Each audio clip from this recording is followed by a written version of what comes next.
warahmatullahi wabarakatuh.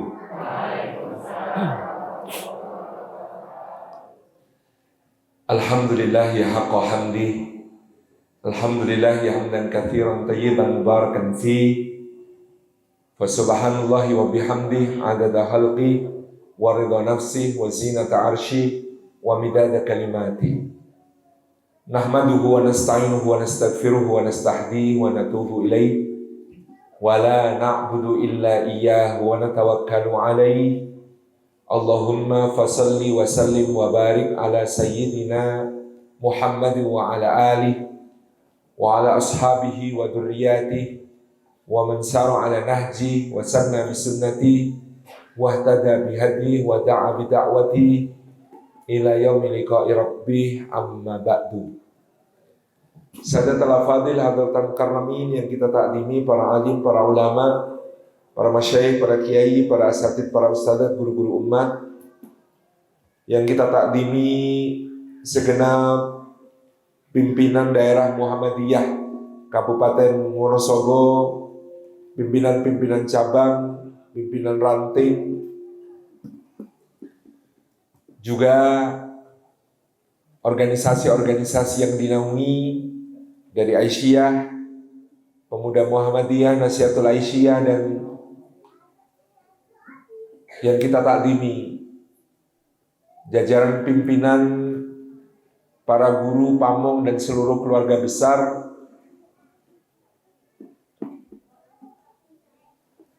Muhammadiyah Bilingual Full Day School. Ngapal kene angel kok.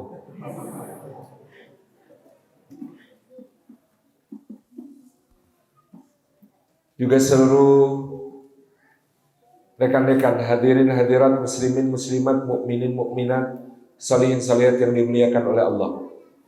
Jadi ini ada dua kelompok, ada hadir in, ada hadir out. Hadir in yang di dalam, hadir out yang di luar.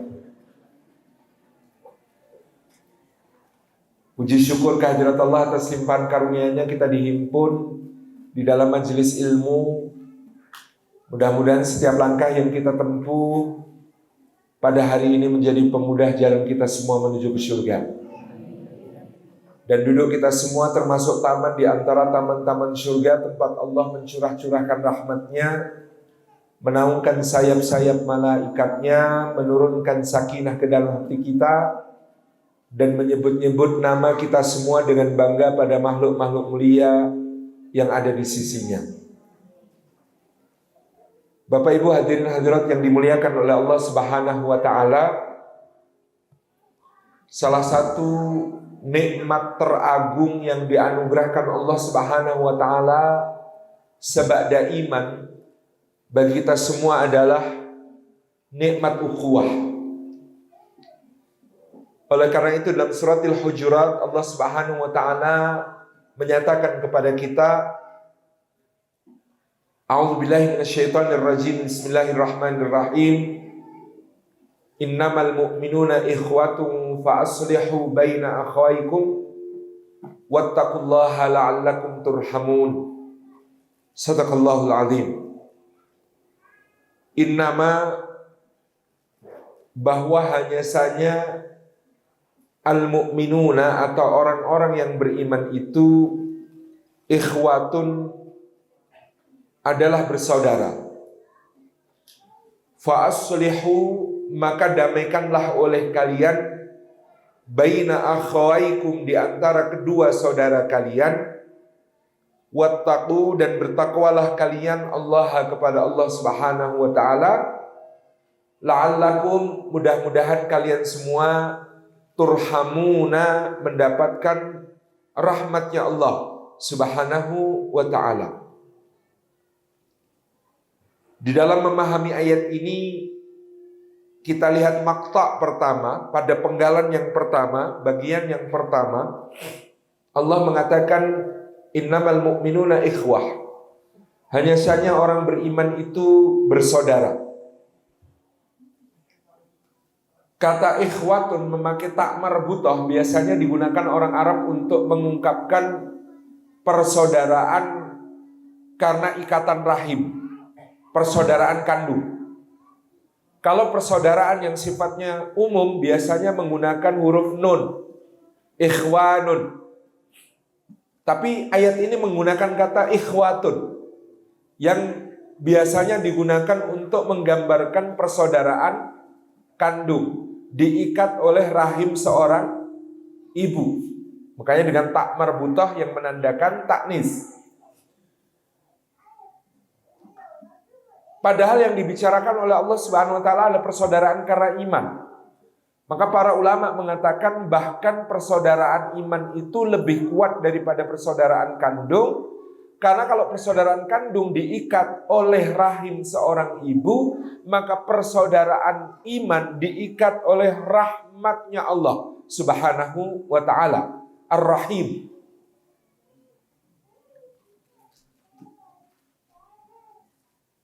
Nah, sehingga yang pertama kita amalkan dari ayat ini adalah iman.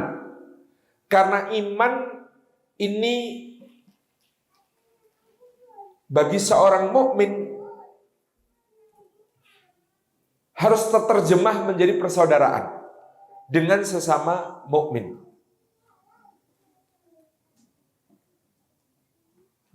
Sehingga kita kalau mempelajari ta'riful iman, definisi dari iman, Ahlus Sunnah wal Jamaah beriktikad bahwa al-imanu tasdiqun bil qalbi wal iqraru bil lisan wal amalu bil arkan.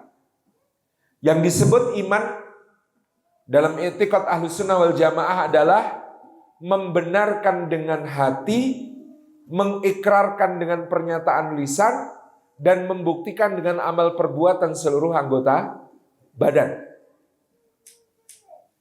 Tetapi para ulama memberikan catatan penting bahwa yang di hati itu tersembunyi, di lisan orang bisa tega berdusta, dalam amal perbuatan ada yang sampai berpura-pura.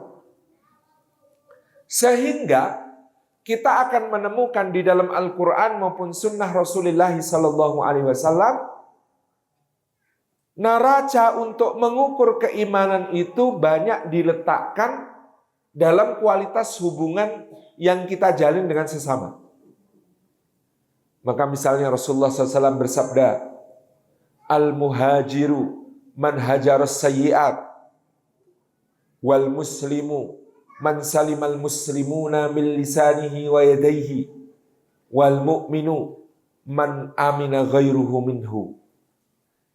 Yang disebut sebagai orang yang hijrah adalah orang yang menjauhi keburukan. Dan yang disebut orang muslim adalah orang yang sesamanya selamat dari lisan dan tangannya. Dan yang disebut orang mukmin adalah yang orang lain merasa aman dari dirinya. Jadi dalam ayat innamal mu'minuna ikhwatun, hanya saja orang mukmin itu bersaudara. Sebagai mukmin, pertama-tama kita harus menyampaikan kepada sesama bahwa aku aman bagimu. Ini penting. Jadi orang mukmin itu pertama-tama adalah menghadirkan aman, tidak menyakiti, tidak merugikan, tidak membahayakan bagi orang lain. Sehingga Rasulullah SAW ketika ada seorang pemuka Arab dari Bani Tamim datang, kemudian orang-orang mengatakan orang ini adalah orang yang ditakuti karena madarat yang ditimbulkannya, baik lisan maupun tangannya berbahaya. Nabi SAW mengatakan, wahai Aisyah, betapa celakanya orang yang dikhawatiri oleh orang, ditakuti oleh orang akan madarat yang ditimbulkannya. Maka mukmin itu pertama-tama harus membawakan rasa aman untuk orang lain. Rasa damai untuk orang lain yang ada di sekitarnya. Dan pernyataan itu kita sampaikan misalnya dengan mengucapkan salam. Karena salam itu berarti assalamualaikum, keselamatan. Semoga dilimpahkan kepadamu pertama-tama keselamatan dari gangguanku. Pernyataannya kan, semoga keselamatan dicurahkan kepadamu, yaitu paling tidak kamu selamat dari gangguanku. Aku tidak akan menyakitimu, aku tidak akan merugikanmu, aku tidak akan membahayakanmu. Dan bahkan itu kita baca ketika selesai sholat, ke kanan maupun ke kiri. Sebagai pernyataan kepada seluruh dunia, aku aman bagimu. Dan dalam satu hadis yang rangkaian hadisnya ini Imam Malik rahimahullah ta'ala mengatakan hadis ini adalah sepertiga agama. Rangkaian hadis ini mencakup sepertiga agama, kata beliau. Salah satu bagian dari hadis itu berbunyi begini. Wa man kana yu'minu billahi wal yaumil akhir fala yu'dhi jarah. Barang siapa beriman kepada Allah dan hari akhir, yang dibicarakan adalah iman. Iman kepada Allah dan hari akhir. Apa ukurannya? Fala yu'dhi jarah, jangan sampai menyakiti tetangga.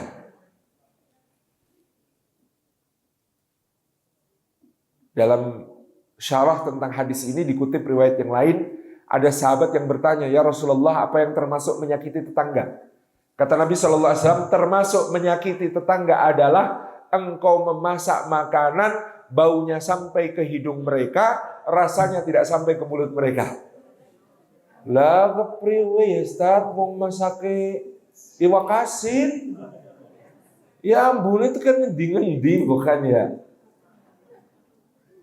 Maklum Bu, saya dari Purwokerto tadi di sana kesetrum. Ikut ngapak kayak gue. Bersatu kita kompak, bicara kita ngapak. Saya itu kalau ngobrol sama orang gampang kesetrum sesuai logatnya. Karena saya punya binaan pesantren di pesantren masyarakat Merapi Merbabu di Kecamatan Sawangan, Kabupaten Magelang. Kalau dari sana saya juga jadi logatnya kayak orang Magelang. Logatnya orang Magelang itu ada tikungan naiknya. Juk dos pundi nggih nek ngoten niku nggih. Nek riki dasuni, nek riki dasuni. Logate khas Wonosobo niku pripun? Hah? Nyombe? Hah? Si nyong ramangkat sih. Kayak gue ya. Saya dulu SMP di Purworejo, mondok di pesantren. Nah, karena di sana ya petik pote sikile kone, layu ngidul kecemplung sumur. Sira ponyong. Jadi agak lengkap pengalamannya. Nah, kebetulan teman mondok itu range-nya agak luas, membentang dari Ngapak Raya sampai Madura Raya gitu. Jadi logat-logat timuran juga ngerti. Kayaknya tahu bedanya kalau orang Surabaya kalau menyangatkan itu di depan, sangatnya di depan. Pedes banget jadi pedes. Kalau sini salaman sampai kemudian daerah Muntilan itu kalau menyangatkan dirubah vokalnya. Dowo banget, dowi. Iya. Loro banget, loru. Apa? Enak banget, inu. Gitu kan. Kalau sana pedes. Kon kalau parkir jangan duduk situ. Duduk situ kalau hujan jemek semua. Itu Surabaya. Tapi kalau kita ke Malang, ke arah timur, sampai kemudian ke Probolinggo dan lain sebagainya, itu nyangatkannya di belakang. Pedes banget, pedes. Jadi bukan pedes, tapi pedes.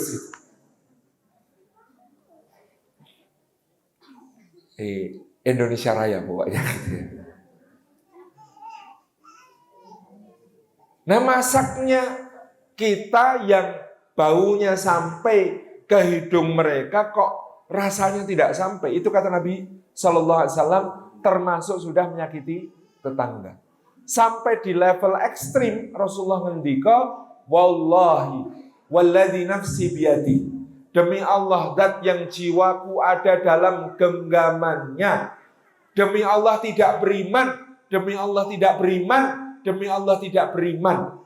Sahabat tanya, siapa yang tidak beriman ya Rasulullah? Orang yang dia kenyang sementara tetangganya lapar. Makanya kita ini disunahkan kalau masak kuahnya diperbanyak, Bu. Lah wong bikin mie ongkol kok kuahnya diperbanyak ya gelumbiar-gelumbiar. Itu dalam rangka tadi menjaga keimanan kita selalu berbagi dengan tetangga. Dan Masya Allah saya punya dosen dulu di Teknik Elektro UGM itu pernah kuliah di Jepang, doktoralnya 4 tahun. Selama 4 tahun itu dia berhasil menjadi wasilah hidayah, masuk Islamnya tetangganya di 4 penjuru, depan, belakang, samping kanan, samping kiri. Karena apa? Simple, Bu. Seneng masak, dibanyakin lalu dibagi-bagi. Dan itu dimulai dengan dia cerita tetangganya depan rumah itu liburan.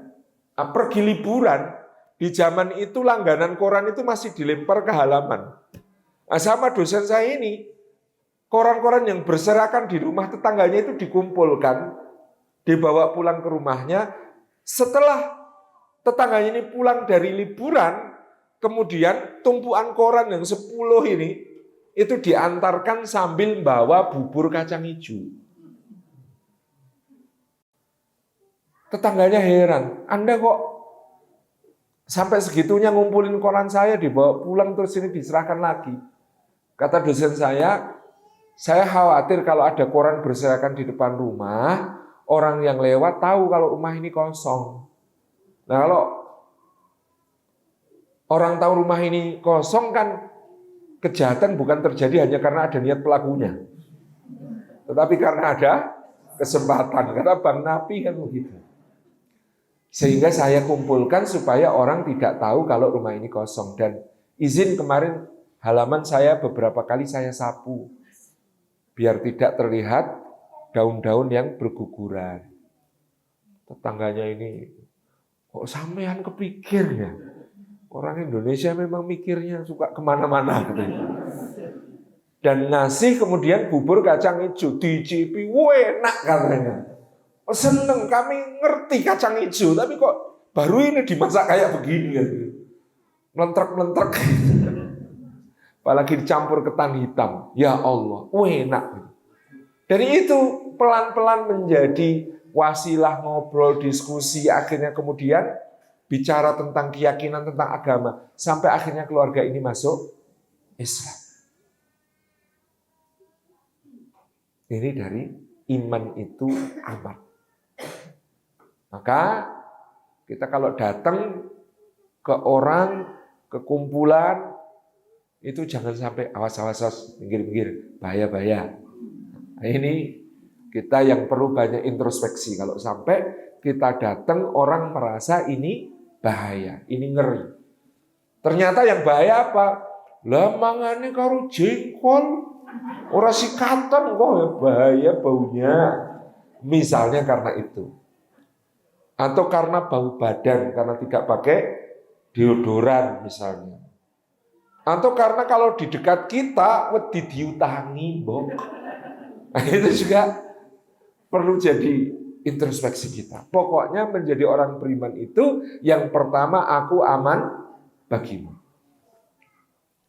Yang kedua, iman dalam kualitas hubungan kita dengan sesama adalah aku nyaman bagimu.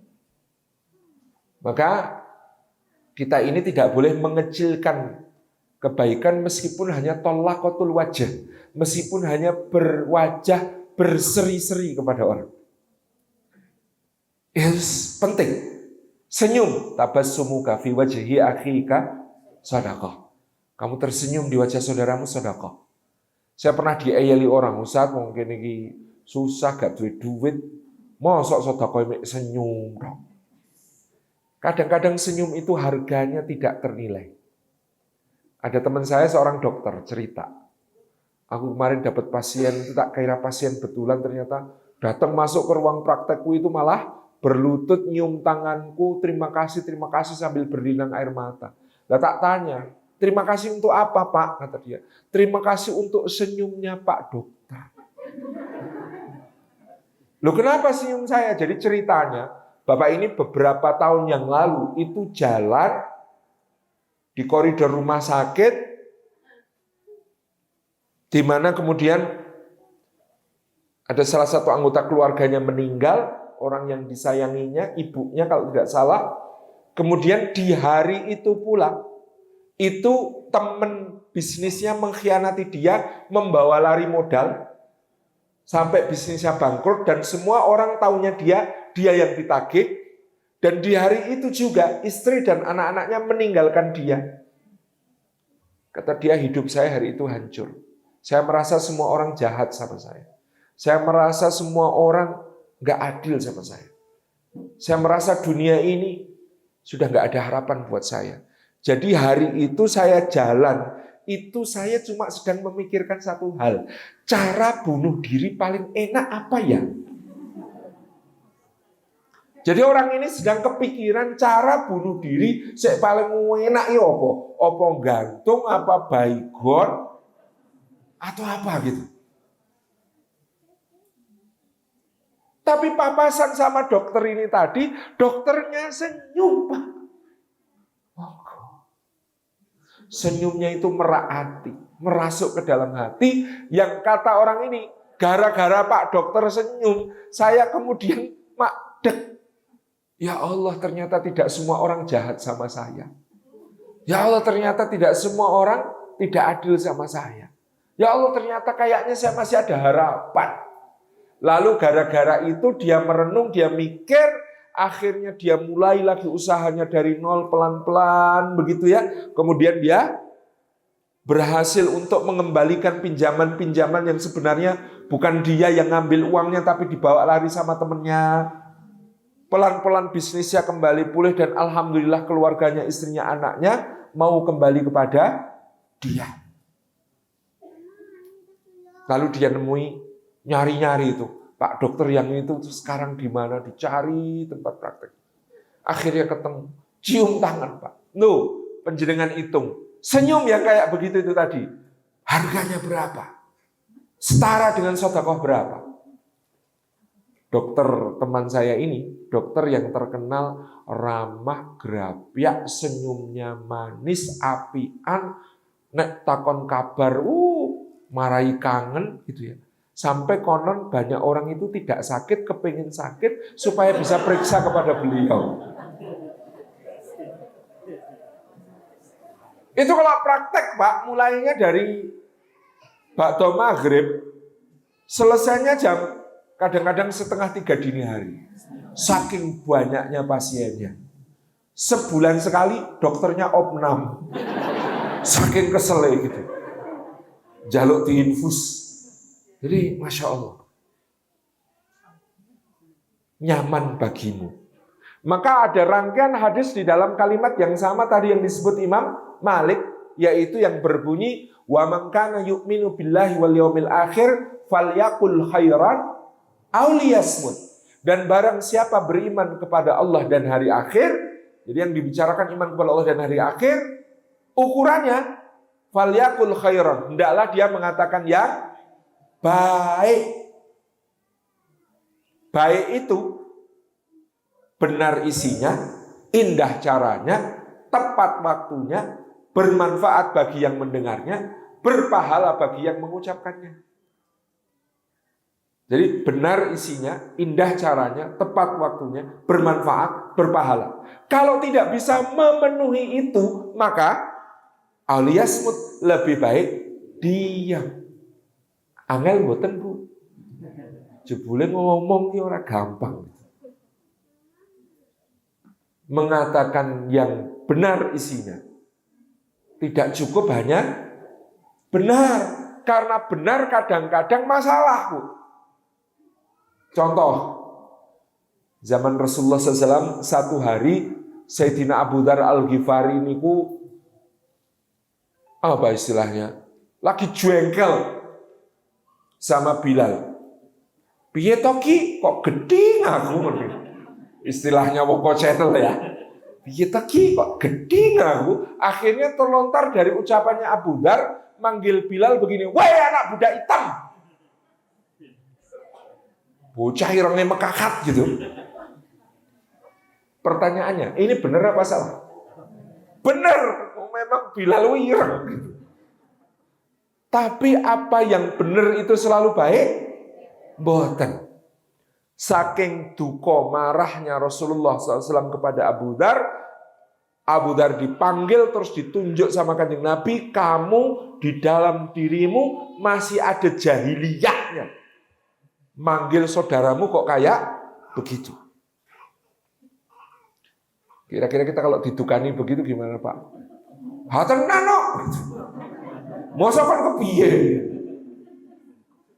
Nah, kalau Sayyidina Abu Dzar itu saking tunduknya kepada Kanjeng Nabi, patuhnya kepada Kanjeng Nabi, begitu ditegur itu dia manggil Bilal, sini Bilal. Lalu kepalanya itu ditaruh di tanah, mukanya dia taburi pasir gini.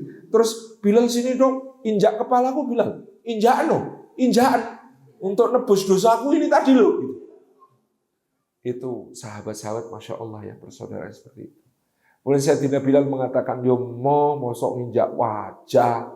Sini, udah tak maafkan kok. Gitu. Masya Allah. Jadi tidak semua yang benar itu baik. Contoh lain, satu hari ibunda kita Aisyah lagi sebel sama ibunda kita Sofiyah. Kemudian matur sama Kanjeng Nabi. Cukuplah engkau tahu ya Rasulullah, Sofiyah itu gini-gini. Namanya wong wedok. Nah, wis nyebut wong wedok liya, ya Allah. Jadi apa yang disebut sama Aisyah itu tentang tinggi badan, Bu. Tentang tinggi badan. Istilah kita ya semampai kayak gue. Semeter kok tidak sampai. Maka ketika itu Rasulullah SAW menegur Aisyah dengan mengatakan, wahai Aisyah, kamu baru saja mengatakan satu perkataan yang seandainya perkataan itu jatuh ke laut, niscaya akan mengubahnya. Maksudnya mengubah dari suci menjadi najis. Padahal kaidahnya, air laut itu tidak bisa dinajiskan. Meskipun semua binatang kompak mati, bangkainya nyemplung ke laut, itu tidak bisa membuat najis air laut. Ini kok ada ucapan perkataan sama Nabi disebut bisa menajiskan air laut. Subhanallah. Padahal yang diomongke benar betul. Benar. Maka ada yang namanya ghibah. Memang ghibah itu ada urutannya, Pak. Pertama makanya Allah mengatakan, ya ayyuhalladzina amanu jtanibu katsiran minadh-dhon. Wahai orang beriman, jauhilah kebanyakan dari prasangka.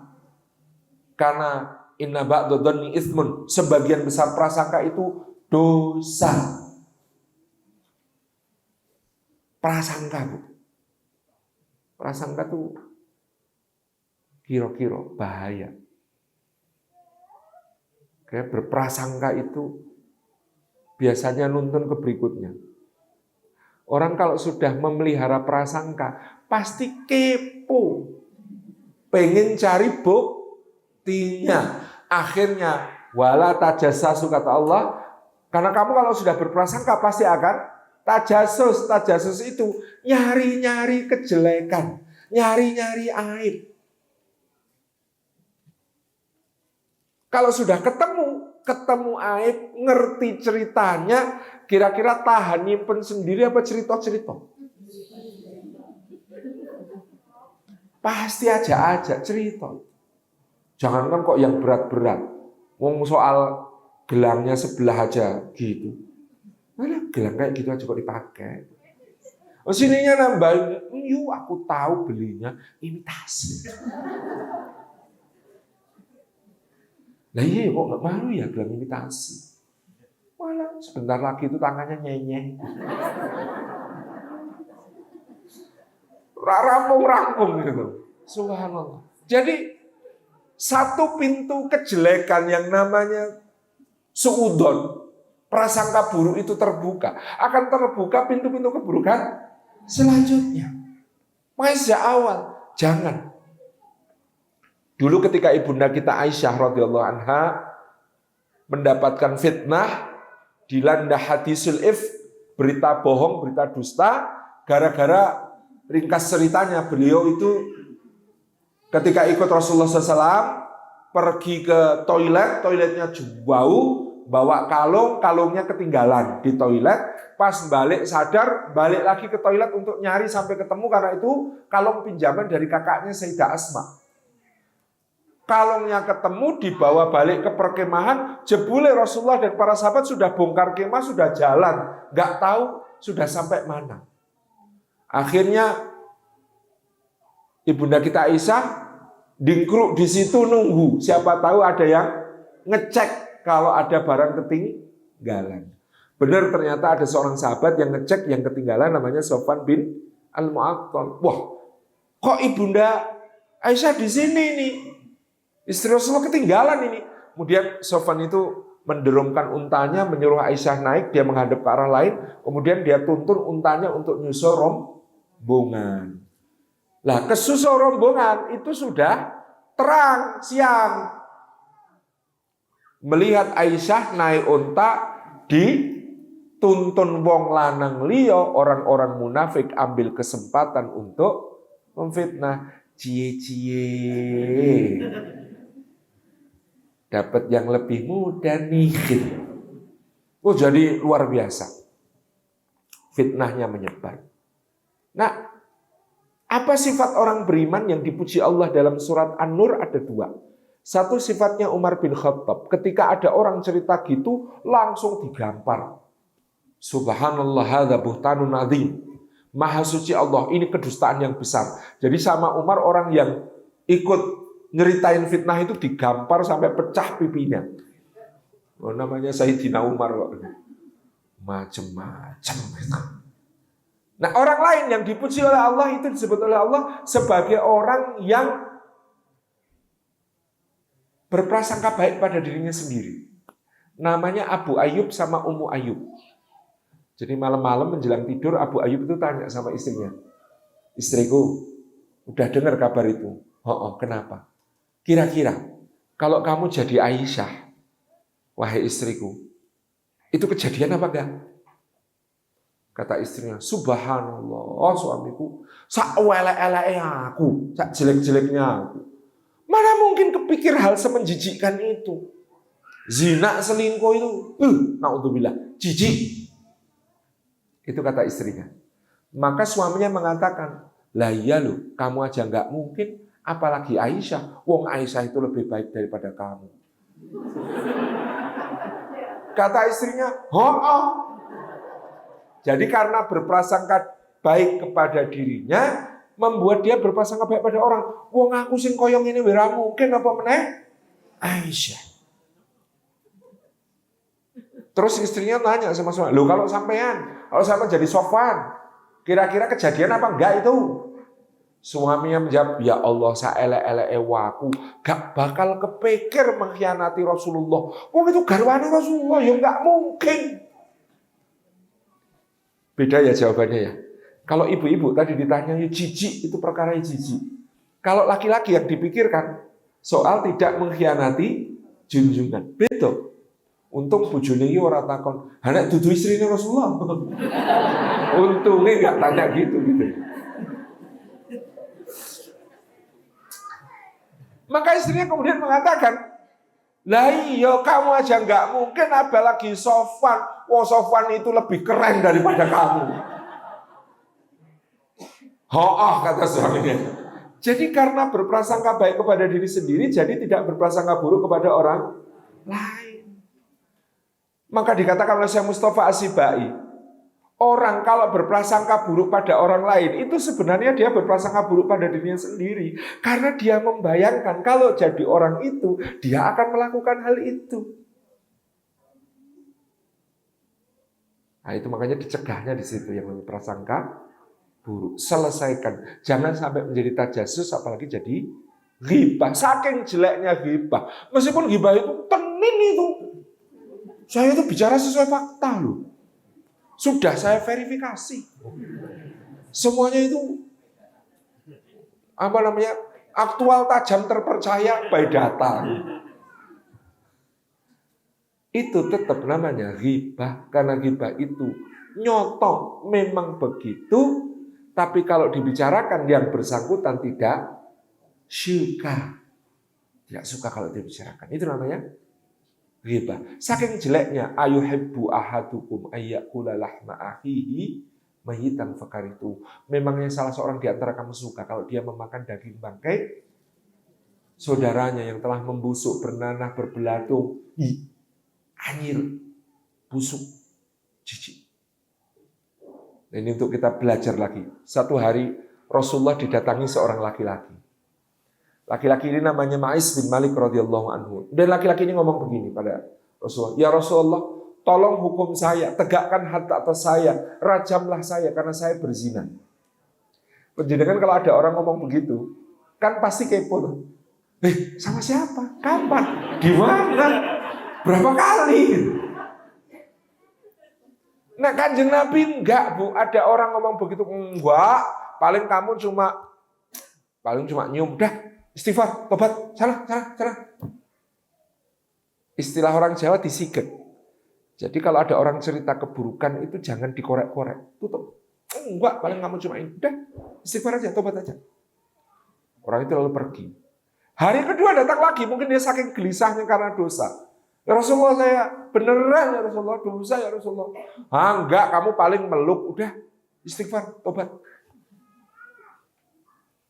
Hari ketiga datang lagi, bener ya Rasulullah, betul, saya melakukannya. Enggak, paling kamu cuma bubuk jejer, udah istighfar saja. Istilah anak sekarang kadel gitu. Udah.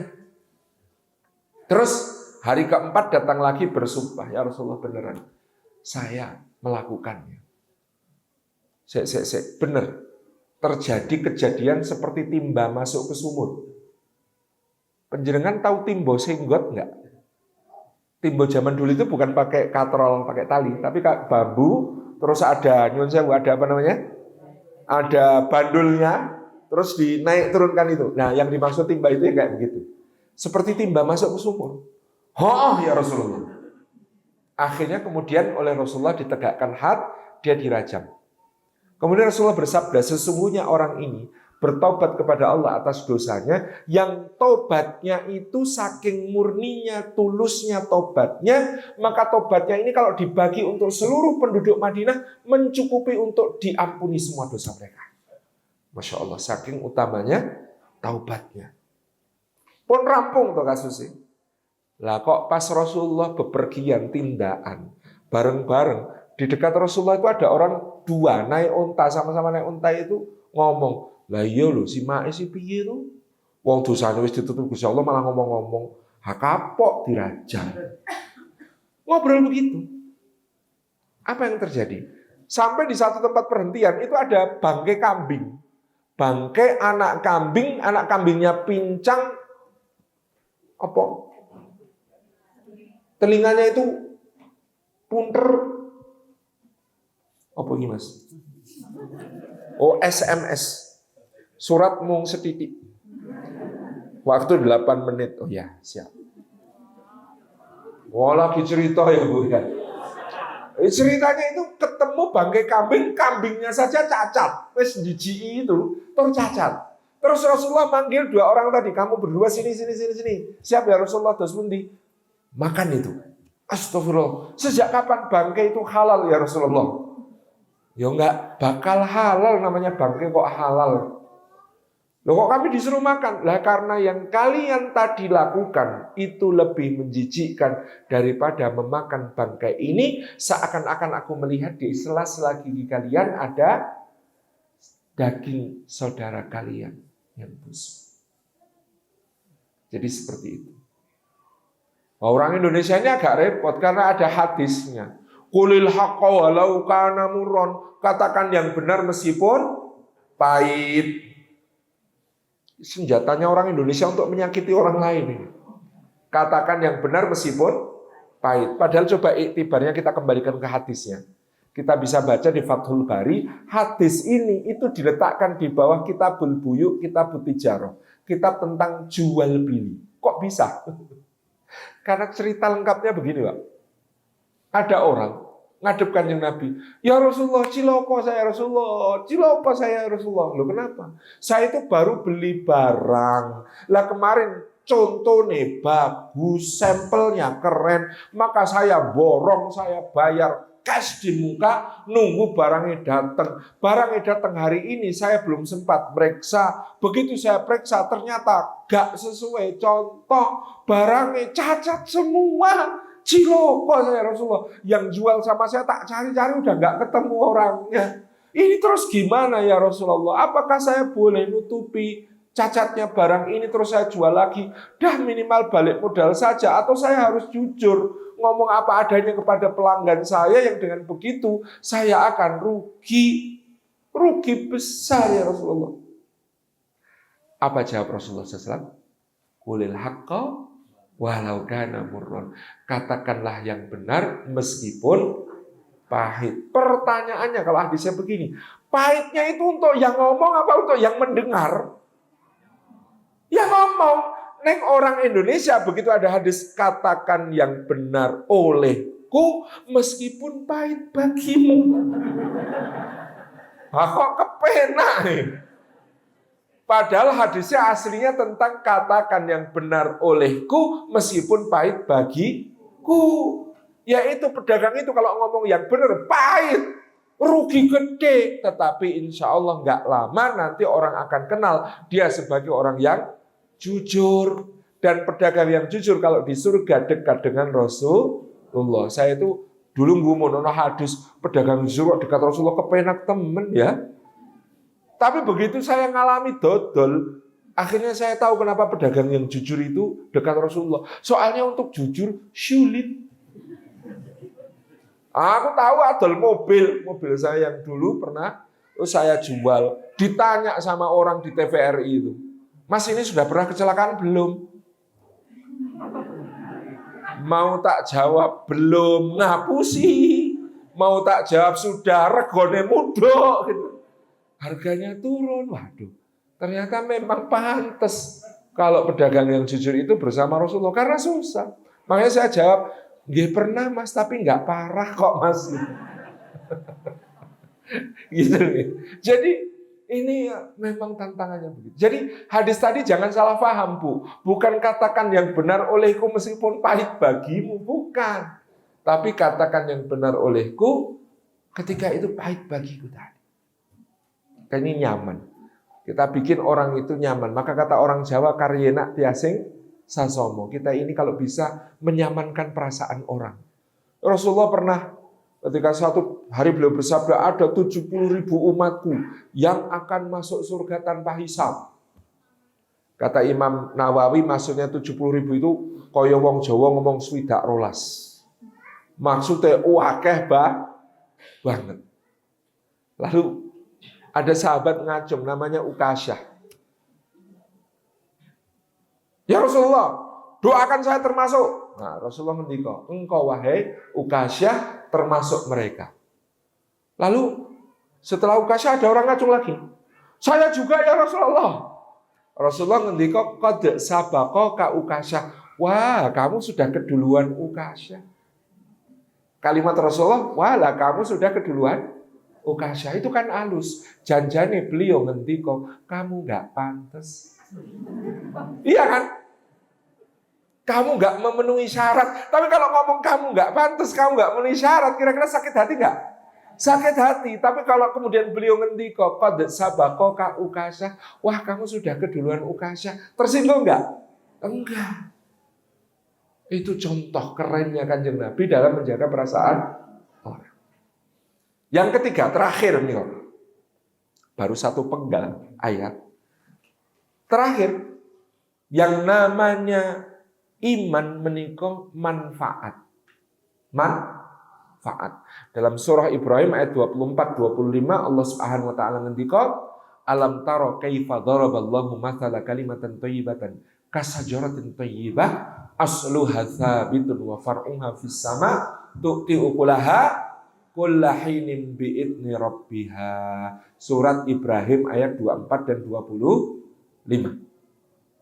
Kata Allah, tidakkah kamu perhatikan wahai Muhammad sallallahu alaihi wasallam, Allah membuat perumpamaan tentang kalimat yang baik, iman yang baik seperti pohon yang baik. Pohon yang baik itu pohon apa? Karika. Karena saya ngerti mengwong wono sapa. Pohon yang baik itu cirinya satu, asluha tsabitun. Akarnya kokoh menghunjam teguh. Wa far'uha fis sama, dan cabang-cabangnya tinggi menggapai langit. Itu ciri pohon yang baik. Apakah sampai di situ? Enggak. Saking pentingnya ciri yang ketiga, Allah letakkan di ayat berikutnya, yaitu tu'ti ukulaha kullahinin bi'idni rabbiha. Memberikan buahnya setiap musim dengan izin Allah. Sebentar Pak. Pohon yang baik, akarnya kokoh, cabangnya menggapai langit, memberikan buah. Buah itu bahasa Arabnya kalau enggak samarot, fakihah. Kok ayat ini tadi tidak tu'ti samarotaha? Kok ayat ini tadi tidak tu'ti fawakihah? Kok bisa tu'ti ukulaha? Nah, ini penerjemahannya perlu hati-hati. Kalau memberikan buah itu tu'ti samarotaha. Bedanya sama tu'ti ukulaha yang dipakai ayat ini. Ukul itu arti aslinya rasa, Pak. Kalau kita cek tafsir, misalnya dijelaskan Sayyid Qutb fil Quran, nyuwun sewu, Bu. Katakanlah ini mangga. Mangga. Kita lempar ke orang, set kena mukanya, blok gitu, kemudian kita bilang, "Mohon maaf, Pak, saya kasih mangga, tolong diterima." Itu masih bisa disebut tu'ti samarotaha. Yang penting ngasih. Gitu ya. Tapi kalau tu'ti ukulaha, kayak bunyi ayat ini, itu tafsirnya. Pilihkan mangga yang paling harum aromanya, yang paling manis rasanya, yang paling lembut teksturnya, kupas sampai bersih, potong kecil-kecil, toto di atas piring, bawa pakai nampan, sajikan ke hadapannya, tusuk pakai garpu, suapkan sambil tersenyum. Monggo. Itu baru namanya tu'ti ukulaha. Maka maksudnya Allah di ayat ini memberi buah bukan sekedar memberi, tapi dengan cara terindah, dengan cara yang paling baik. Itulah manfaatnya orang beriman. Ini baru 1/6 dari kajian terhadap satu ayat. Tapi karena waktunya sudah diperingatkan panitia, kita harus taat kepada panitia supaya tidak dibubarkan di tengah jalan. Saya kembalikan kepada panitia. Assalamualaikum warahmatullahi wabarakatuh.